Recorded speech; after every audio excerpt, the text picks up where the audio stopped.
বাচ্চাদের মেরে তাদের মাংস খাওয়া হতো, ছোট্ট বাচ্চাদের ফোর্সফুলি প্রেগনেন্ট করা হতো শুধুমাত্র জেফ্রি এপস্টেনের মতো আরও বাচ্চার জন্ম দেওয়ার জন্য, যাতে তারা ভবিষ্যতে তাদের মতোই বংশধর তৈরি করতে পারে।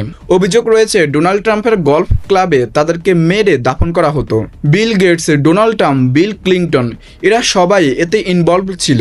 এমনকি ইলন মাস্কও সে কুখ্যাত আইল্যান্ডে যাওয়ার জন্য ইন্টারেস্ট প্রকাশ করেছিলেন। সুযোগ পেলে হয়তো তিনিও সেখানে যেতেন। এগুলো তো কিছুই না, কারণ এখানে প্রায় আরও 5.2 মিলিয়ন ফাইল রিভিউ করা বাকি রয়েছে। জাস্ট ইমাজিন সেখান থেকে আরও কী পরিমাণ ভয়ঙ্কর তথ্য পাওয়া যাবে। 2009 সালে গ্যারিয়েল রিকো নামের একজন মহিলা লাক্সারিয়াস একটি হোটেলের বাইরে চিৎকার করতে শোনা গিয়েছে। সে বলেছিল দে ইট হিউম্যান, অর্থাৎ তারা মানুষের মাংস খায়। এরপর সে মহিলাও অন্যান্য ভিকটিমদের মতো রহস্যজনকভাবে গায়েব হয়ে যায়। একটি লিক হওয়া ইমেল থেকে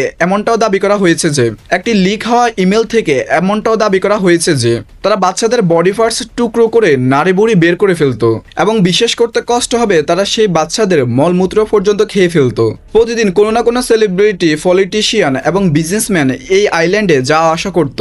আমরা যাদেরকে নিজেদের আইডল মনে করি, যারা বিশ্বের সবচেয়ে পাওয়ারফুল মানুষ, তারা আসলে এই কুখ্যাত ক্রাইমটির সাথে জড়িত। এর আসল সত্যটা যে কতটা জঘন্য সেটা কল্পনা করা কঠিন। এরকম ইন্টারেস্টিং ভিডিওর জন্য আমাদের পেজটিকে ফলো করতে ভুলবেন না।